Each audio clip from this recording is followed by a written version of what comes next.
একসময় পাড়ায় পাড়ায় দেখা মিলত ঢেকি। সে সময় ঢেকি ছাটা পুষ্টি সমৃদ্ধ চালের চাহিদাও ছিল ব্যাপক। এখন আর তেমন ঢেকি সন্ধান পাওয়া যায় না। এমনকি গ্রামের মা বউদেরও একসঙ্গে ঢেকি পাড়ানোর দৃশ্য তেমন একটা চোখেও পড়ে না। গ্রাম বাংলার হারিয়ে যাওয়া সেই ঐতিহ্য যেন আবার ফিরে এলো আধুনিকতার ছোঁয়ায়। তাতে যুক্ত হয়েছে বৈদ্যুতিক মোটর, মানুষের বদলে প্যাডেল, আর তারই ছন্দে উঠানামা করছে ঢেকির মাথা। একের পর এক পড়ছে শুকনো মরিচ ও হলুদের ওপর। অল্প সময়ে গুড়িয়ে উঠছে লাল হলুদের ঝাঁঝালো গুঁড়ো। এটি কোনো আধুনিক মিল নয়, এটি বৈদ্যুতিক ঢেকি। আমাদের এই ঢেকিতে অনেক কিছুই আমরা মশলা করি, যেমন আপনার হলুদের গুঁড়া, চাউলের আটা, আপনার ডালচিনির গুঁড়া, ধনিয়ার গুঁড়া, ঝালের গুঁড়া, এগুলো সব ঢেকিতে করা হয়। ওয়ালটন আবারও মিলিনিয়ার অফারে ওয়ালটন ফ্রিজ কিনে আপনিও হয়ে যেতে পারেন মিলিয়নিয়ার। বৈদ্যুতিক এই ঢেকির দেখা মিলেছে ঝিনাইদহ সদর উপজেলার গান্না গ্রামের মাঝারপাড়ায়। ওই গ্রামের বিল্লাল হোসেন দীর্ঘদিন ছিলেন ভারতের মুম্বাইয়ে। সেখান থেকেই ধারণা নিয়ে 2 মাস আগে গান্না গ্রামের মাঝের পাড়ায় দুটি ঢেকি বসিয়েছেন।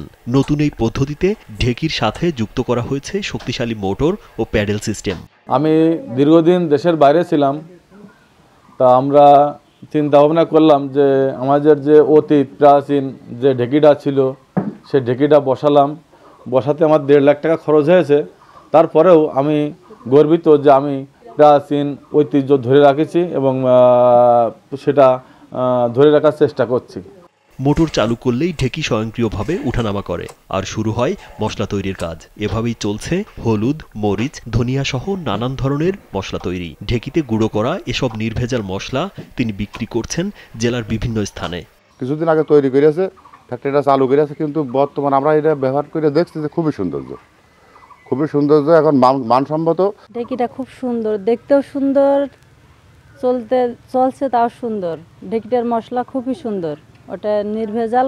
সময়ের সাথে হারিয়ে যাওয়া ঐতিহ্যকে ফিরিয়ে আনায় খুশি স্থানীয়রাও। চোখের সামনে তৈরি হওয়া খাঁটি মশলা কিনে তারা যেন ফিরে পেয়েছেন আস্থার নতুন জায়গা। এতে কোনো ভেজাল নেই, এসব নিজে হাতে করে সব কিছু ঢেকিতে করা, কোনো ভেজাল নেই।